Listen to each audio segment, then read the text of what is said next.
Kia ora, welcome back to another episode of Sharpen Up. Our guest today is one of rugby's most electrifying stars, an All Black, a Super Rugby champion, a Rugby Championship top try scorer, and a player whose power, speed and passion have made him a fan favourite around the world, from carving up defenders to representing his heritage with pride. E mihi ana kia koe, welcome to the Sharpen Up podcast, Wow. Caleb Clarke. Thank you for having me. Wow, I was just sitting here going, this intro.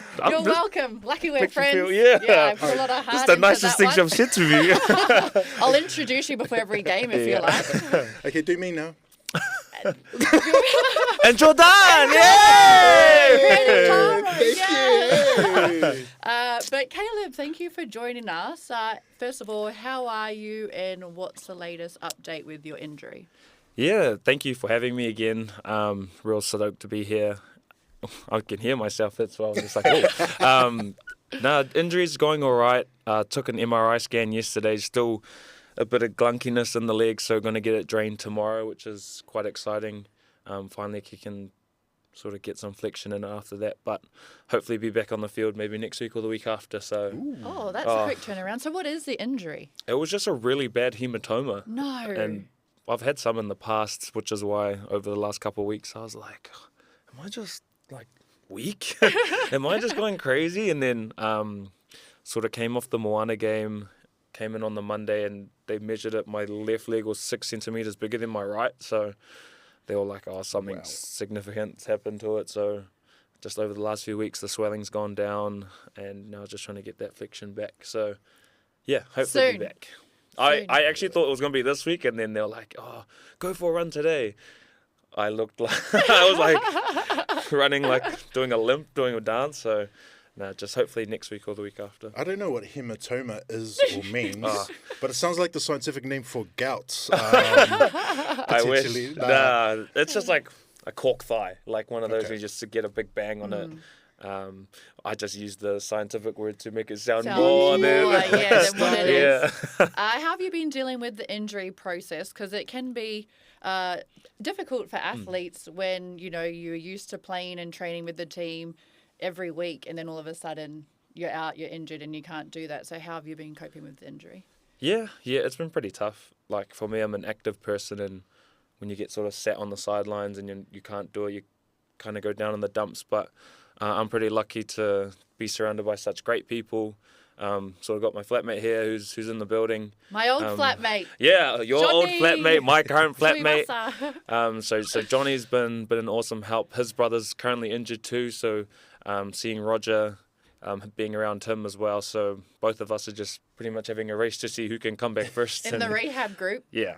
So it's you- been cool. While we are on the subject of Johnny, have you guys been training him and getting him fit and ready for whatever life holds? Nah, he's been doing his own training. He's been going to BFT Nice. out in the airport Oaks, or Yes. shout out to those guys. But it's been awesome to see his journey, seeing his progress for his pre-season part 50, 60, 70, is doing it again. So no, it's good. That's good. And how do you think Johnny would describe you as a flatmate?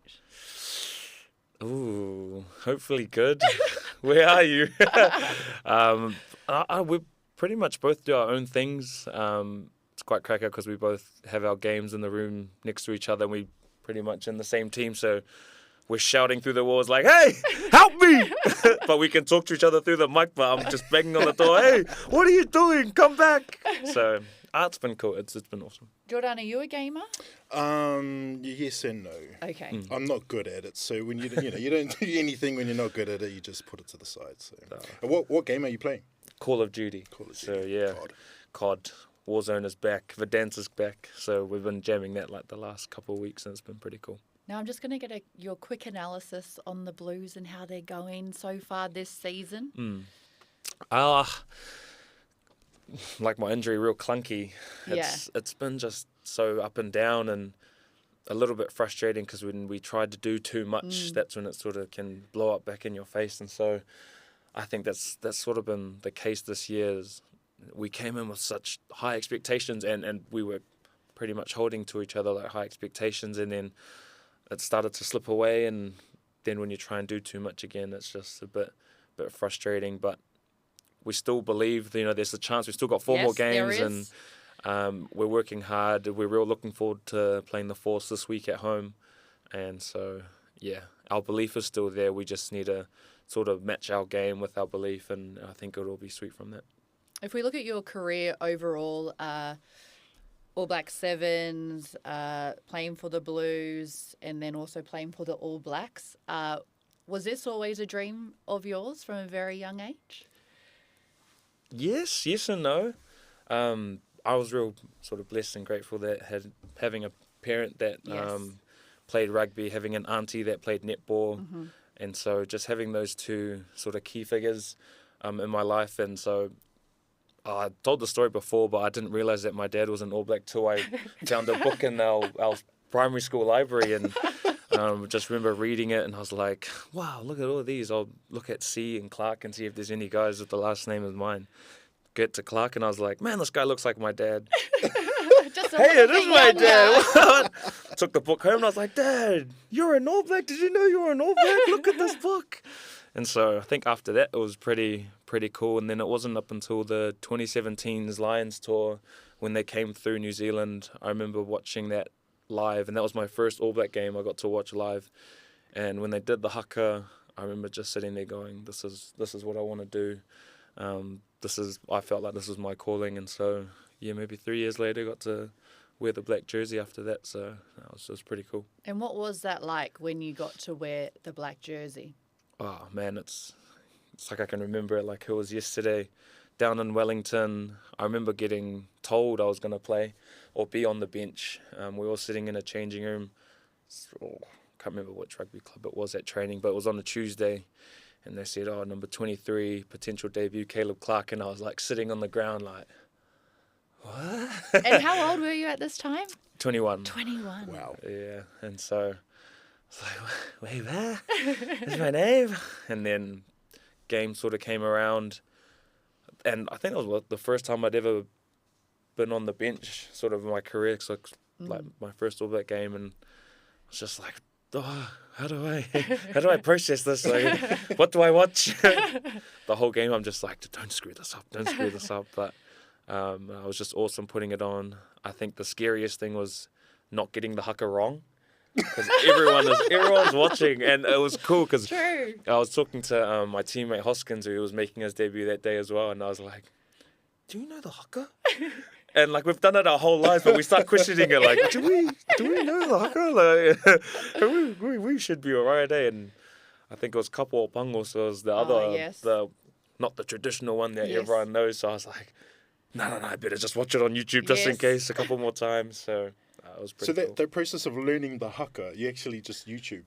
A lot of players do that, right? So we will have times where we can practice it, which is pretty cool. And we have Sir Derek who comes in and teaches us not only just the Haka itself, but the meanings behind it, our history as the All Blacks. And so, if you don't know it well enough, you just go on YouTube, because you don't want to go up to one of the boys and go, I actually don't know the Haka, because he'll probably mock you too. So it's definitely one of the ways to do it. You talked about your debut and not used to being on the bench, but I mean not a bad team to be on the bench for, right? And then it was quite fitting that number 23. Like I correlate that with Michael Jordan. Yeah, so, exactly. That's pretty cool. Oh man, that's why I was like, I'm just gonna keep this jersey, bro. 23. It's like one of the best numbers ever. And it's just a different sort of process. You think about the game a bit differently when you're starting.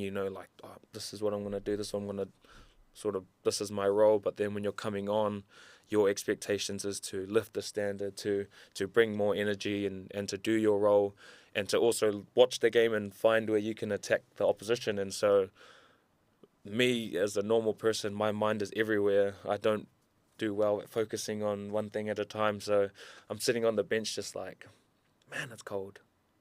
Man, that fire behind me just went, so cool. Hey, look, is that my dad in the crowd? Oh, wow. So that's sort of how it was. But then once they said, Caleb, start warming up. You're going to go on. I went, Wow. hey, wait.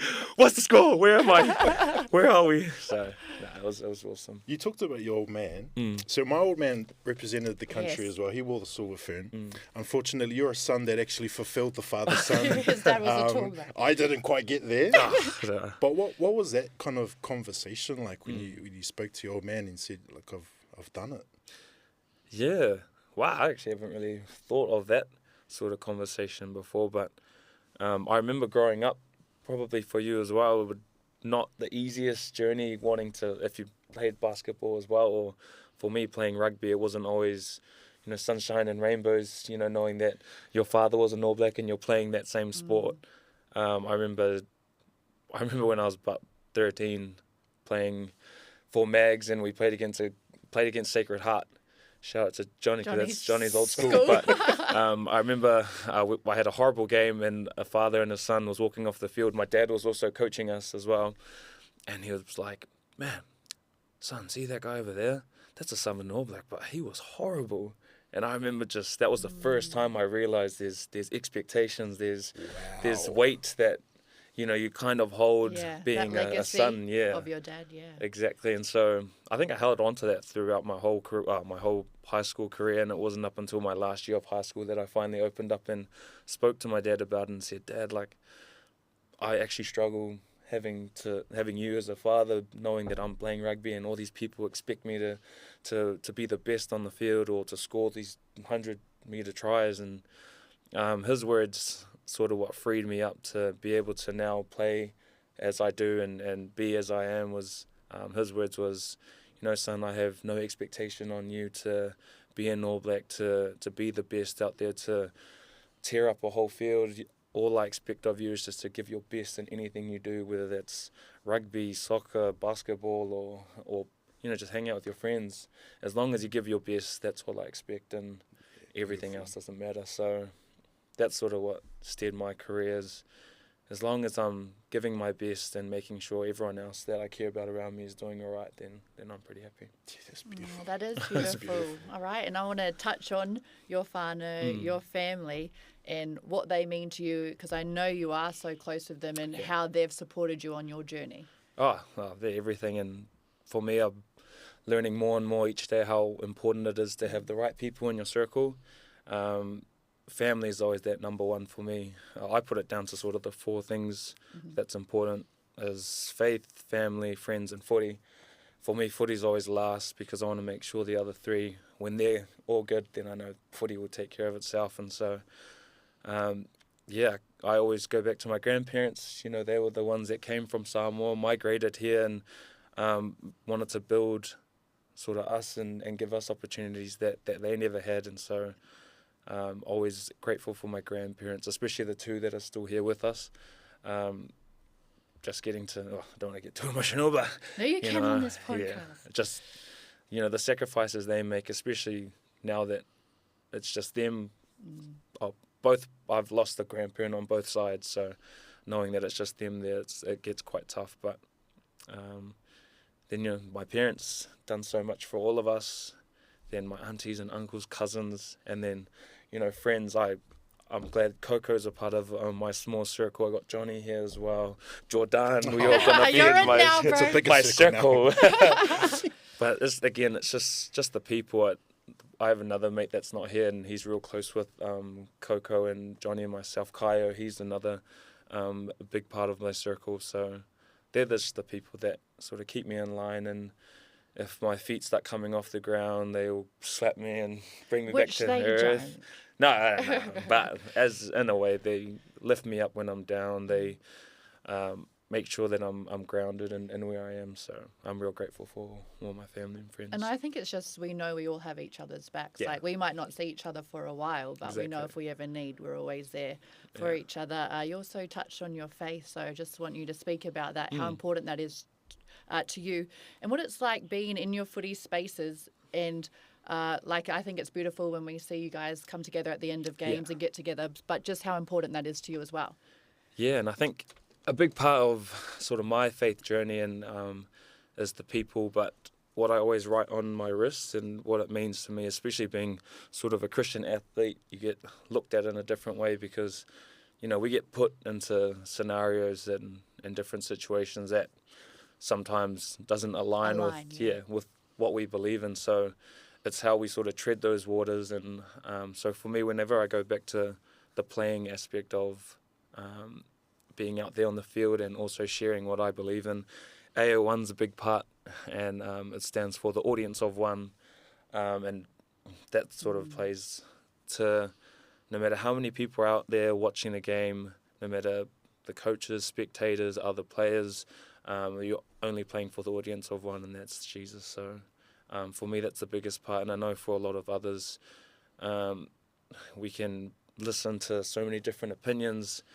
different coaches read comments, but the only thing that matters is one, that Jesus loves us enough that he gave us, that he sacrificed himself for all of us, and if we get to keep doing this, then it's only a blessing, and we just need to keep doing that. Yeah, beautiful. I want to touch on now your time in the All Black Sevens, and I know we've spoken about that in our friendship group, but in particular when you did go to the Olympics and what that journey was like for you.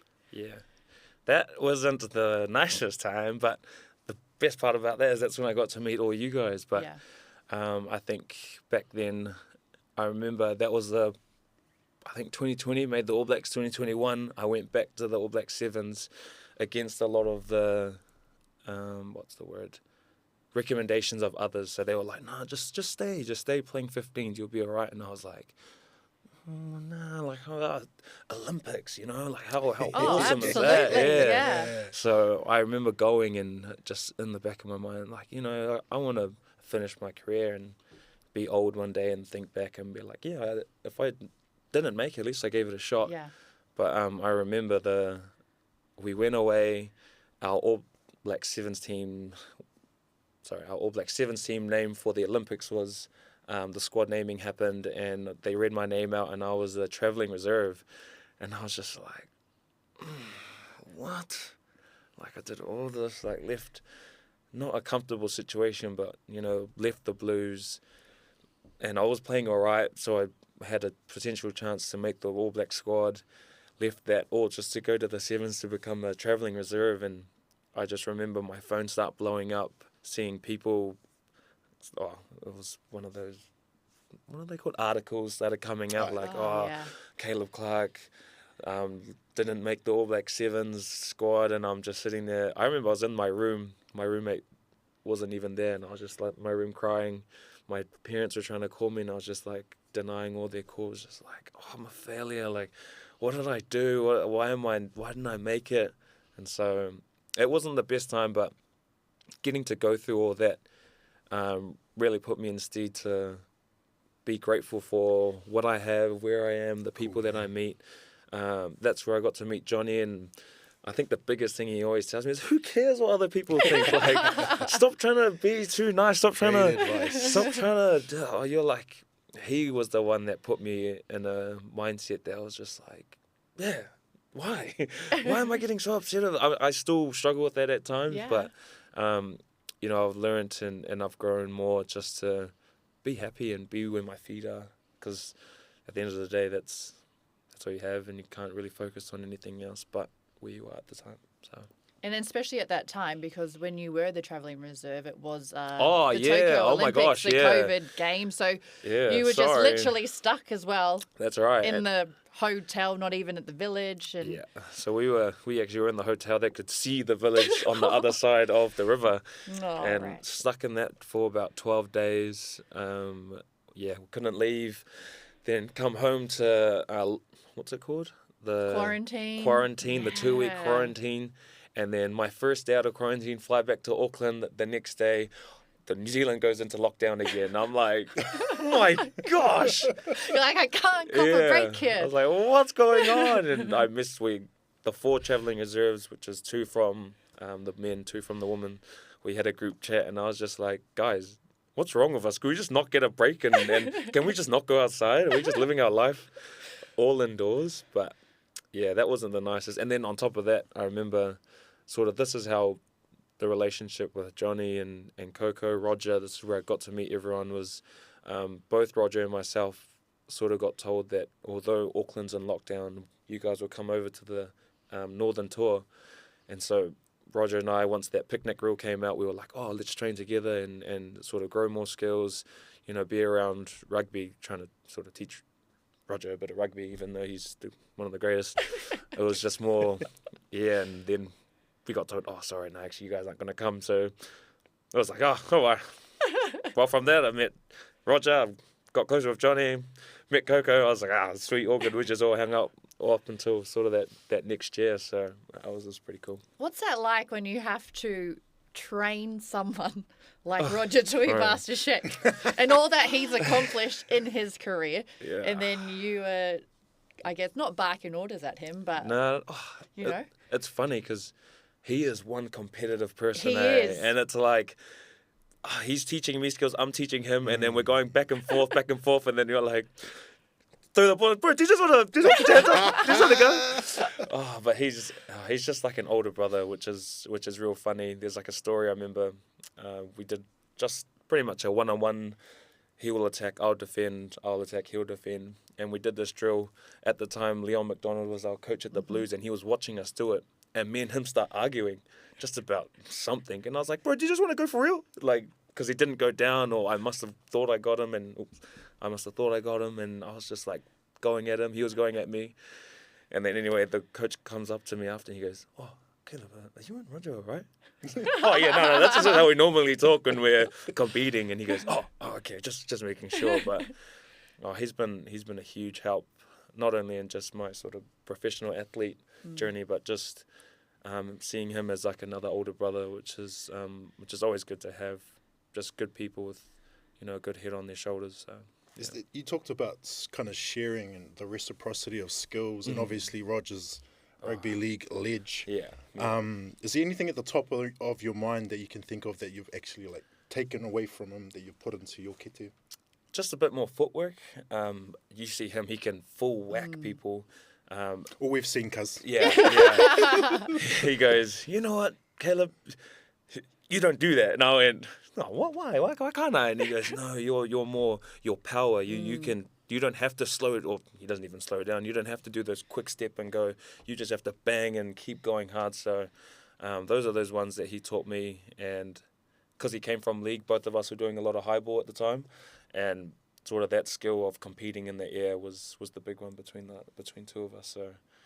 And it helped me with my defense a little bit because he was stepping me half the time, and I was like, okay, at least I'm getting used to someone stepping, breaking my ankles, and I wouldn't feel bad. So, no, definitely was real grateful for that. Have you guys ever had a race, or who do you think's the fastest, if you would? We had a race. Oh, you had? Because Jordan is up for challenging people to races. We had a race. He knows I beat him too. Was it one of those argument ones? Like who won? Or? Is there footage, Johnny? It was close. It was actually really close. It was in, Johnny would know. It's like the Onehunga Reserve. It's where Te Papa Rugby Club is. But that was like the spot we would always train at, which is down the road from our house, and he would just drive in. There's actually a few running races we've had there in the family, so that's where Johnny had beaten Kaya, yes. I had beaten Roger, and our brother-in-law Bunno beat Vincent, so it's a pretty special place in the family. What distance are we talking here, like full field? I think it was like 80 or 100. Okay. So he took off, but I think I was just holding him, and then right at the end I went, shame, and got to the end. That was really close. I'll just tell everyone I beat him by heaps. If it was like a 40-meter race, he would smoke me. It's a pretty cool brag. It's a pretty good absolutely. brag, right? Yeah. We don't talk about it much. He probably doesn't. Well, we can talk about it on here. That obviously is a great win for you. I want to know, we spoke about it on the podcast last week or the week before, but when you look at your career, what are some of your best win ever that you've ever experienced? Because, you got a great highlights reel. Beating Rogers up there. Yeah, that's what I mean. That's probably one of them, beating Roger. Beating Roger, or... We did boxing over the summer one year, and I remember punching Kyle in the ribs and got him good. But actual wins, and it's one of the strangest. Well, not strangest, but I just remember joyful feeling was the 2018 provincial rugby final, and we won it in Auckland. I was playing for Auckland, and we won against Canterbury at Eden Park. I remember just a rainy day. It was free, so that whole, I think maybe the north stand was full, but we had come back and won it, and so I think that was one of the first times I was like, oh my gosh, yes. Like, there's been times that I've been like, yeah, but that was the first time I was like, wow, I'm going to get on my knees and cry. So it was awesome. It was pretty cool. And do you have an individual moment in your career that stands out, like a favourite try or a favourite time where you've broken someone's ankles or anything like that? Sort of hard to go past that 2020 All Black game. It was my second game, but the first time I got to wear the 11 jersey, and people talk about sort of that flow state that you can get in when you're... I remember that game. Yeah. And I don't know what I had for breakfast or what I did differently, but just felt like I was in a bit of a flow, and just had heaps of fun at Eden Park. Me and my dad watched that game, and my old man was claiming that his old man was his mate. This guy's my friend. I know him. It's Serena Clarke, bro. Everyone We knows both represented New Zealand. It was a real cool day, and not only for just because it was like that for me, but also just to see how happy and my family were. I got to see, like my dad's face in the screen. I was on the field, and I looked now, and was that my dad on the screen? It was like Sam Whitelock is talking, and my dad's like, he like waving. I was looking at the screen like, sorry, yes, kickoffs. But just seeing that, and then after the game, I remember seeing a glimpse of sort of my dad again, but behind him was my nana, and I was just knowing that was the year sort of my grandfather, her husband, passed away. So knowing that she got to be there was real special as well. Beautiful, man. Yeah. Absolutely. Earlier you spoke about wanting to not get the haka wrong. What is it like when you are out there with the team and getting to do the haka? Yeah, no, that's a cool feeling. Now that I know it too, so you can just I can go hard.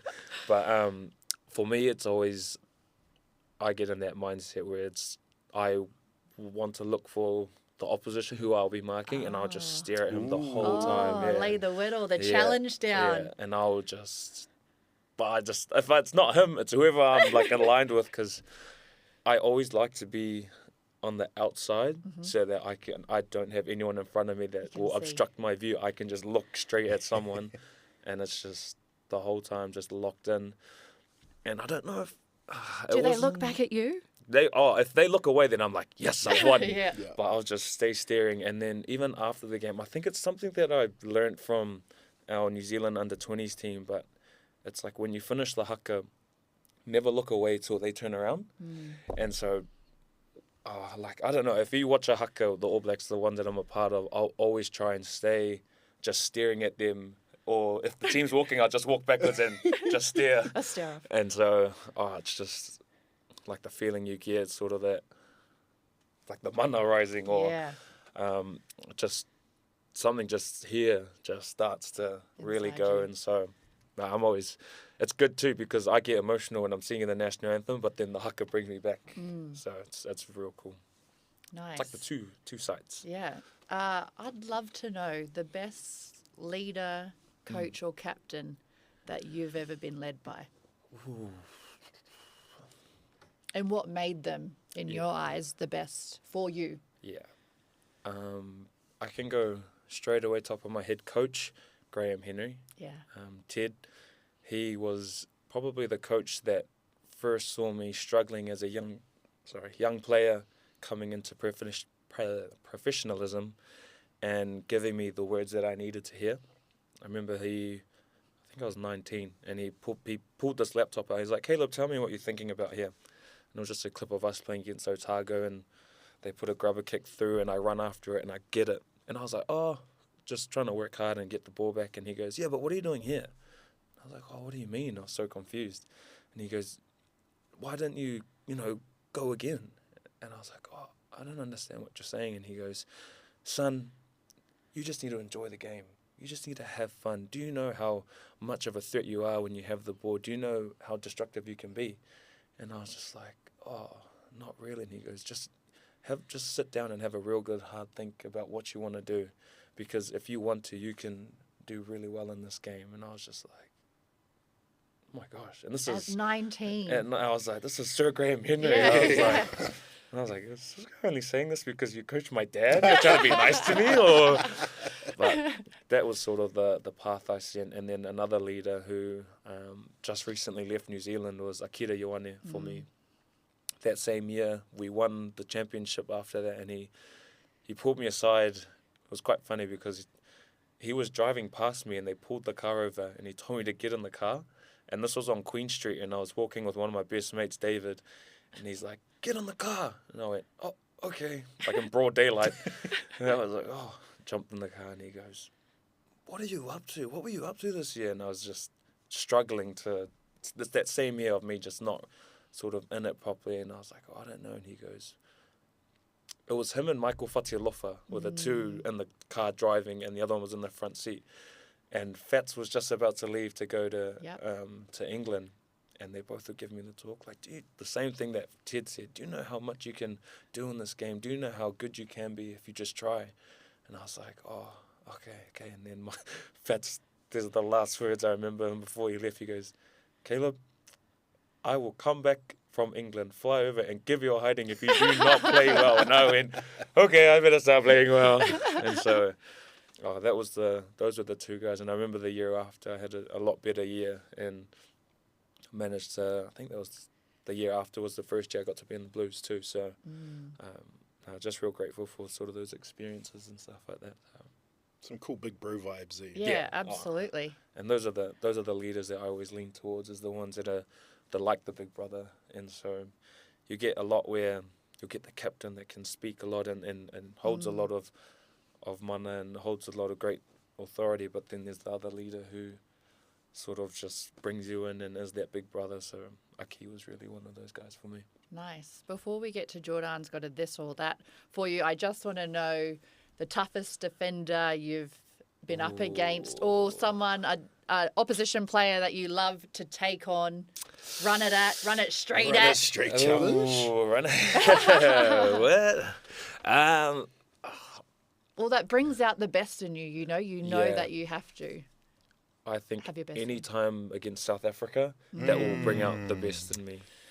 When you play against the best in the world, you have to. Yeah. You have to bring out the best in yourself, otherwise you just get exposed out on the field. So whether that's you attacking or you defending, you have to be ready. And I remember, marking Cheslin Colby, and like he's like the pinnacle of the outside backs, and I'm just like, oh, man. He was stepping. I was like, I've done this with Roger. I know what to do. But even him, he can step in or he can bump you off too. And he's a short guy, so he's just real nippy. But even when you have ball on hand, they're just big bodies. And so, I'm Samoan. I love the contact. So even running at them, you're like, oh, yeah, come on in.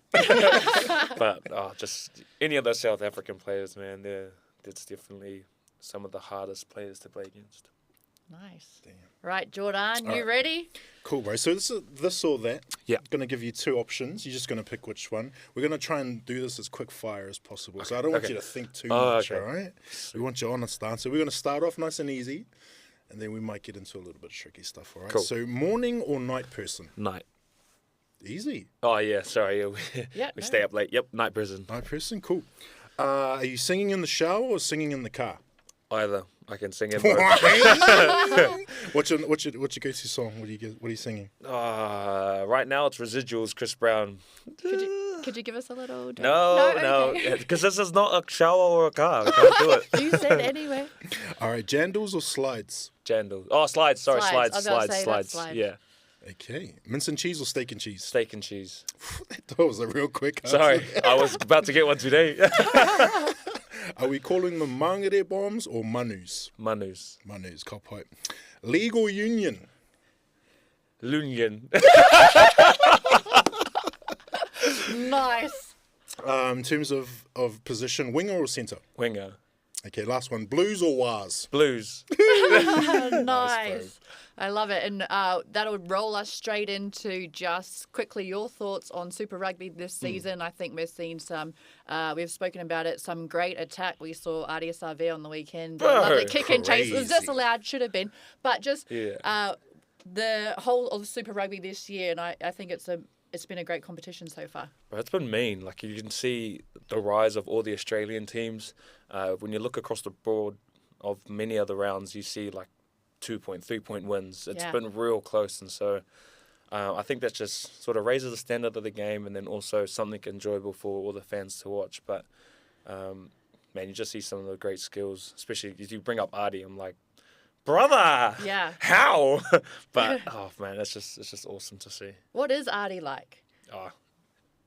From your perspective, when I think of a leader that holds a lot, but also is a big brother, that's Artie. Artie he's real authoritative when he speaks, but it's also soft enough that it doesn't come across as like arrogant or demanding, because he would be someone that just speaks to you because he firstly wants the best out of you, but then at the same time he wouldn't put himself above you, or he wouldn't ever think more of himself or of anyone. So as a leader, as a person, and as a person of faith as well, he leads all of us, and so it's real awesome to be around him.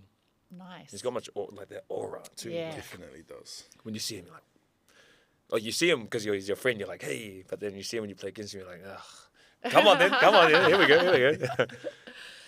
Moving on to the NRL, I'd love to know, because you trained with the Rabbitohs back in 2024, where your love for league comes from. One man, Greg Inglis. Yes. GI, bro. He has been like one of those players when people go, oh, who's one of your favourite players growing up? He was definitely mine, and seeing what he did at the Storm first, and then when he went over to the Rabbitohs, which is why I'm such a big Rabbitohs fan. I've got my Warriors, what's it, the pass, the year pass? Yeah. So I got my Warriors one for that, but yeah, Greg Inglis was always that one player for me, and he made me love league, and a lot of my family members are real league supporters. My younger cousin plays for the Broncos, so it's been pretty cool to see, and I think he actually got to play on the weekend too. So who's that? Dean Mariner? Yes, he did. He's gone. He's got a try too. He's gone. Yeah. Man, that's crack up, because for all of us, his name's Benner, and he's quick because all us older cousins go, but you know why you're fast, Benner?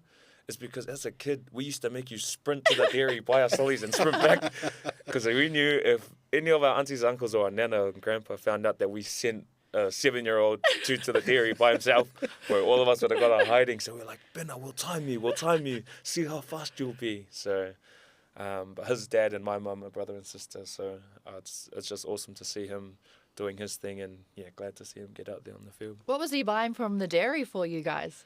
Lollies, always. Pies, yeah. Anything? Nah, anything his little pockets could hold. So yeah, he was always the quick one, and we used to have races around our grandparents' house as well. And because he probably was getting beaten at the time, he's like, I'm gonna smash these guys one day. And now he's taller than most of us too. So we're like, yeah, good on you, bro. Family race today. Yeah. Who's winning? I think he would. Hey. Wow. Well, I can't run right now, so he definitely would. Yeah. Yep, exactly. What was that experience like when you got to train with the Rabbitohs? Oh, it was awesome, mate. Firstly, going over to the Redfern, seeing that iconic field, being out there. But then Tom Burgess was actually the first person I met as well. And he is a big human, and I was just like, whoa. He is. Sup, bro? Yeah. I was on my tippy toes. Which is a lot for you to say, because you're not a small human. Yeah, exactly. And I was just like, oh, hello.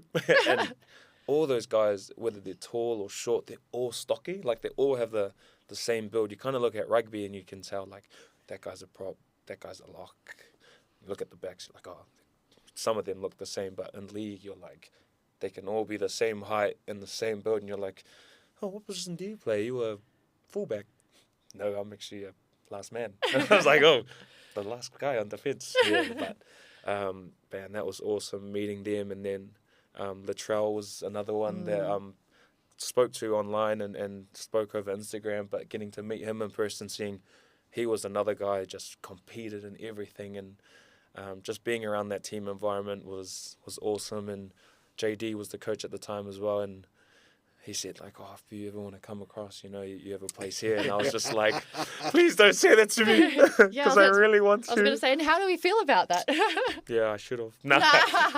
I'm grateful to be here, but when he did say that, I was just like, that's a big possibility it could. So, I, again, just feel grateful to do that, because I learned a lot out of the skills in league, because it's a lot different when it's a lot faster as well. So the aerial skills, scoring tries in the corner, also the high ball, that's all the ones I took away. But just the fact that it's so much quicker was sort of eye-opening at one point, but then just helped me get to read different situations for Union. So, yeah. Jordan, you've got a mutual friend. Yeah. Caleb? Well, it's quite interesting. Who plays league? He plays league. He actually brought up the Olympics as well. Oh my! That's my homie God. from Do you know? Yes. Oh, we'll try. Brooke. Will Warbrick. My Yeah. brother. Oh, sorry, I should have known. Yeah. I was Texas, like, from Kawerau, I'm like, there's no one else From Kawerau. Kawerau, nah. Sorry, my bad. That's my bad. I was like, what? What was it like playing with him, bro? He was the man. He was just, again, it was actually quite funny, because me and him, at a lot of the times, we actually didn't get picked for the squad that will go. So me and him were back in New Zealand on the Mount training together. And so we made a real good friendship. And he actually told me he was heading to Melbourne. And we were in Townsville at the time preparing for the Olympics. And he was like, oh, bro, I'm going to go play league. And I was like, man, I'm so happy for you, but take me with you. But just knowing, like, you see him out there now, the skills he has in the air. He's a big body because he's taller than me, quick as well. Man, he's killing it. But he was just such an awesome person too. And I hope he enjoyed his time at the Sevens, because it was an awesome time. Just all of us there was a group of us that just always hung out, and it was Tone, a lot of the boys that lived in the flat, the Carver crew, and me and Brick were in there as well. But I feel real bad. I should have known. I should have known. What am I doing? I'm going to leave. No, please don't. While we're on the topic of rugby league, up the Waz, and how we feel the Waz are going this year. They're doing mean. Are they still top 4? Yeah. What are they, 3rd? We were second on the weekend after the win, Oh, but it could have, depending on how the games went. Yes. They're doing mean. They've had so many players that have just hit their stride and just coming out. Even with Fisher Harris out, they're still doing Well, mean. that's it, and making the most of opportunities, right? Because, I mean, I think it was the Broncos game, they were without 840 NRL game experience, but every player that was given the opportunity really stood up. Yeah, people need to back Kurt Caper. Was he playing centre? Yes. Yeah. And so many people were like, why is he in the centres? And then he comes out, goes down the sideline, sets up a try. Yep, we know. Well, and he did play in the centres for Queensland, so it's not like he was out of place. But Jordan, you're repping your Warriors kit today. Yeah, we've got the 98 jacket, player issue.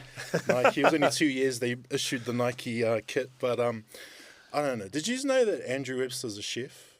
What?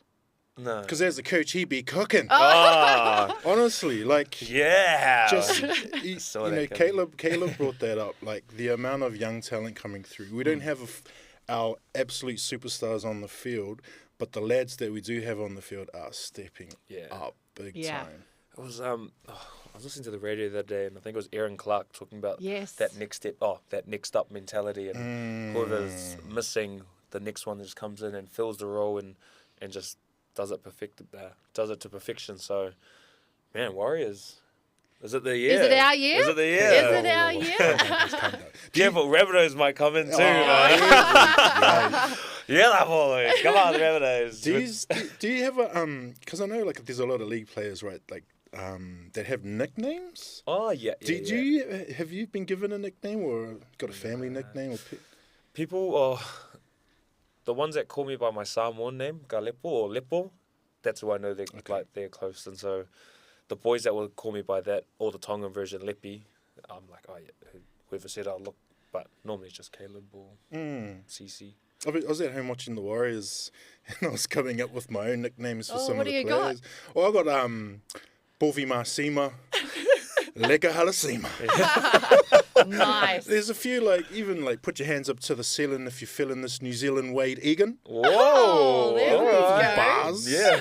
And then you can't stop me, Adam Pompey. Oh, there's just a few out there. I'm just throwing it up. If anyone needs me to come and commentate on any of the games, Absolutely. I could call a few. We'll do a Sharpen Up podcast, commentary. Yeah.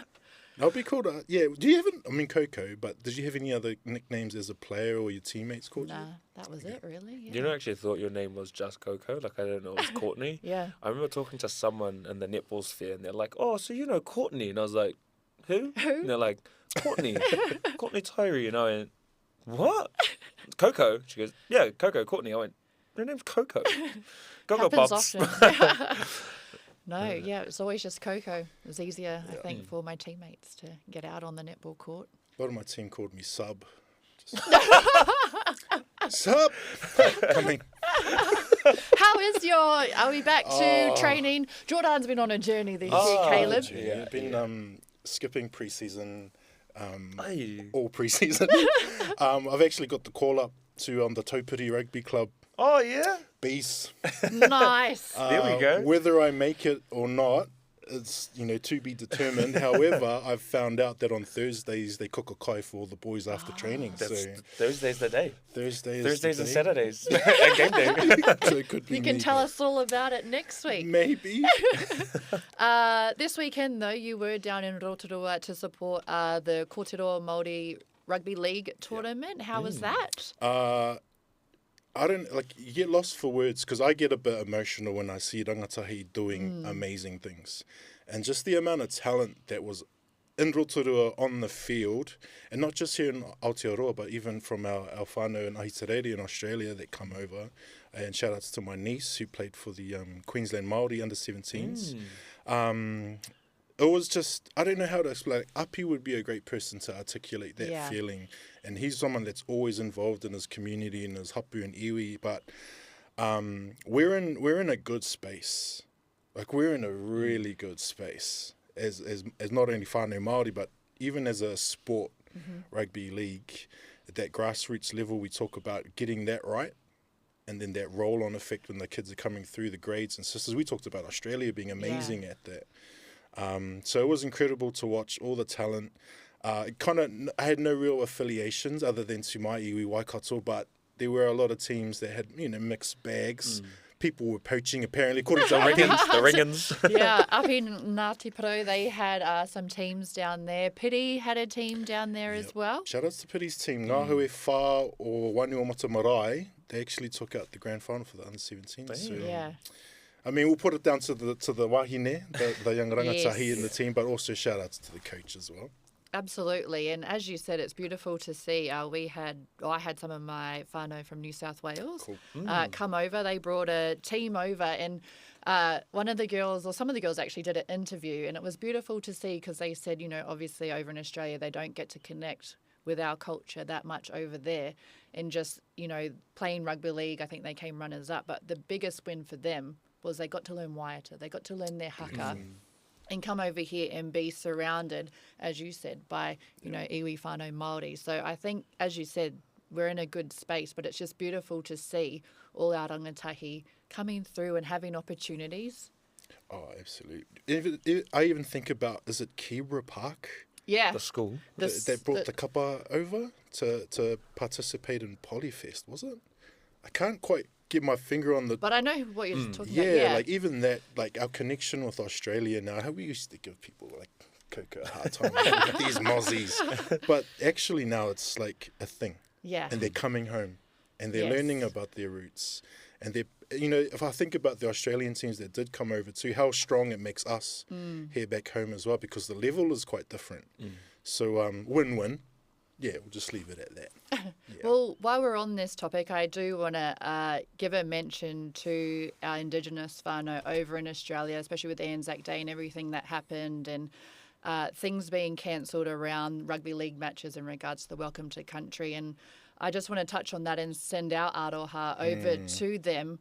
We know as Indigenous people, what culture means to us. And even for me growing up in Australia, you know, Dad always made sure that we knew that we were visitors in Australia, in that, you know, we respected the land, we respected the culture, the people. Some of my best friends are Indigenous Australians, so we just send our aroha and all our support to them with everything that happens, because my heart was pretty pody on the weekend to see all that, but we fully support and send our aroha. And I think, you know, we are in these spaces where we can have our voices and opinions and just show our support.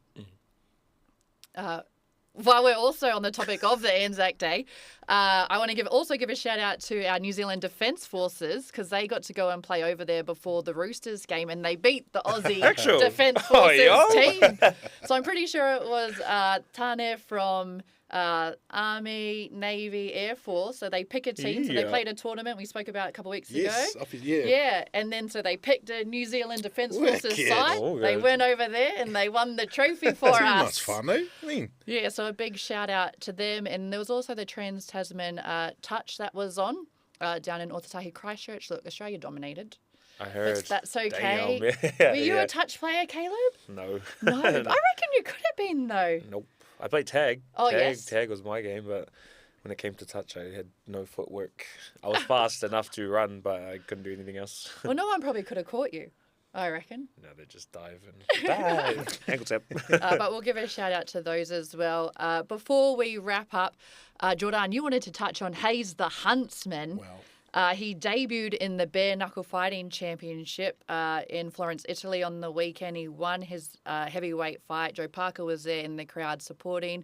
You know Joe well, Caleb. And yeah, just a shout out to Hayes the Huntsman. I love seeing our culture out there on the world stage, and that's what he said. He wants to take Māori ki te ao, just put our culture out there. And I mean, he was incredible, Jordan. I mean, it was a short fight.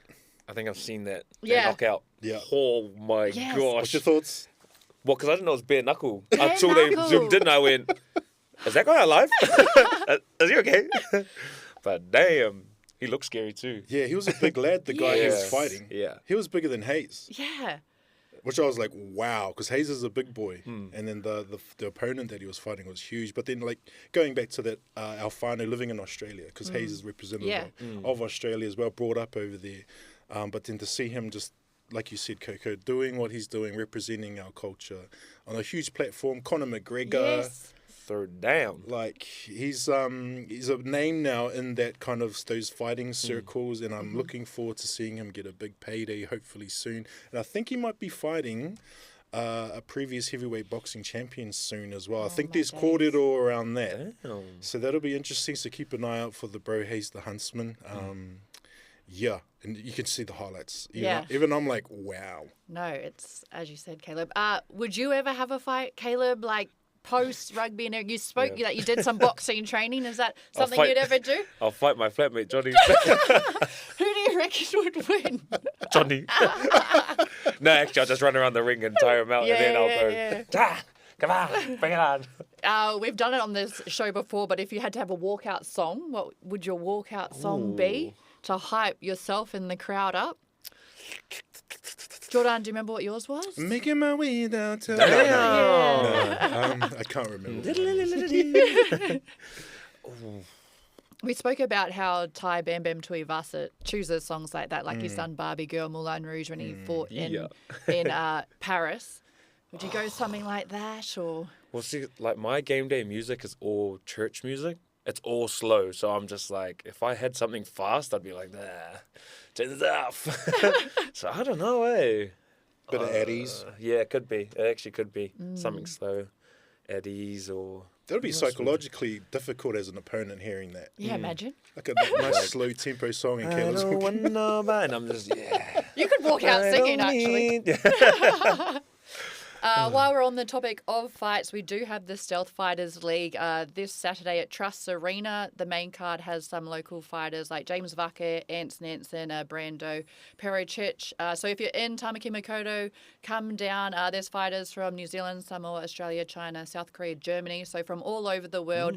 Germany. It is a world-class MMA event I've hosted before. I'll be there this weekend. And if you want to watch some great MMA, a lot of the fighters out of City Kickboxing are either fighting or will be there. So, yeah, if you have the ability, come on down and support. We're going to wrap up. When we wrap up, Caleb, we do our Sharp As moment of the week or our Sharpen Up moment of the week. So not for you yourself or something that you've seen. So, Jordan, I'll probably come to you first.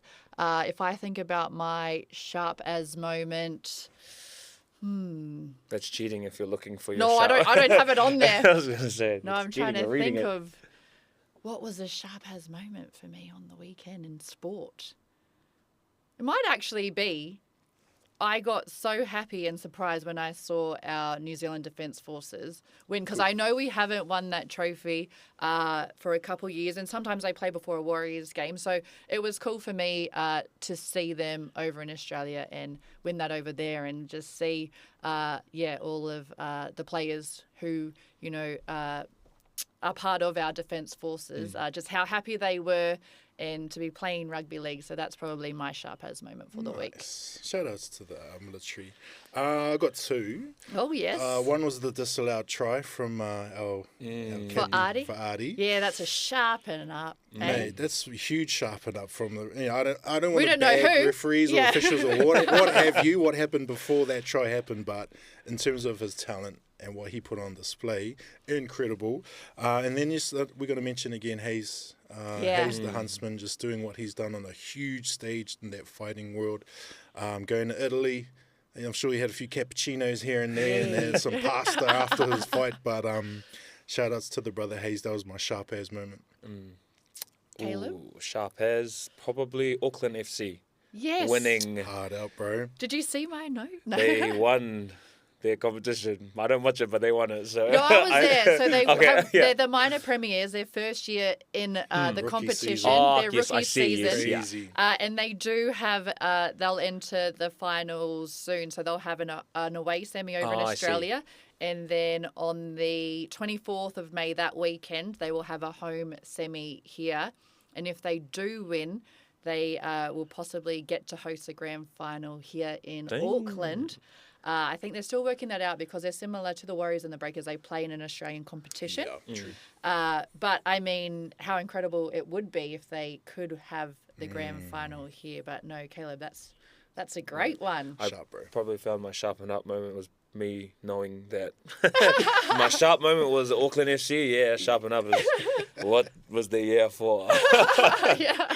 What I did need they to win? know, yes, but they won something, so that's you're the boys. Yeah, the boys. Yes, congratulations to Auckland FC. Caleb, thank you so much for joining us. Awesome, bro. You're Thank you our for having second me. guest ever. It's been great having you. Come back anytime, and we wish you all the very best with your injury rest of the year. Hematoma. Hennis. No, I can't remember what it's called. Something. No, thank you for having me. It's been an awesome time. Thank you so much. Jordan, thank you, because Uppy and Pity are not here. Sharpen up, brother. Sharpen up. No, but we send our heart to Heart them, out, heart and thank you to Groove Bar for sponsoring us. And if anyone else wants to jump on board and be a sponsor, Caleb, if you would like to sponsor a podcast, you just let us know, okay, Hey, bro? Johnny. Here's my flatmate, Johnny. Yeah, you want to sponsor a podcast? Here we go, mate. But thank you, and ka kite. We'll see you all next week. Sure. Hopefully, maybe. Maybe, we'll see. Thank y'all.